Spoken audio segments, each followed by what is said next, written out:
We're here to replace the serpentine belt. These are the tools we need: 10mm socket and a breaker bar and a serpentine belt. I got this one.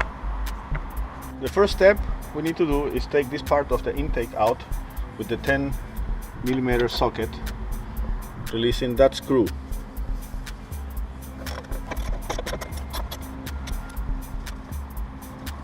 Now we're gonna take this one out. See, you kind of press down there and pull it out, and then up, and it's out.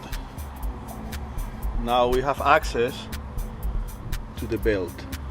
We're gonna use a breaker bar, and we're gonna put it by the tensioner that is about here.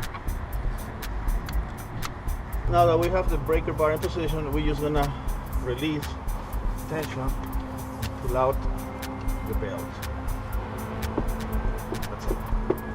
After we have taken the belt out, you can check all the pulleys.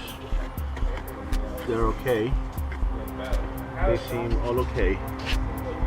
Now we're gonna put the belt, the new belt on. We have to first slide it through here and put it around there.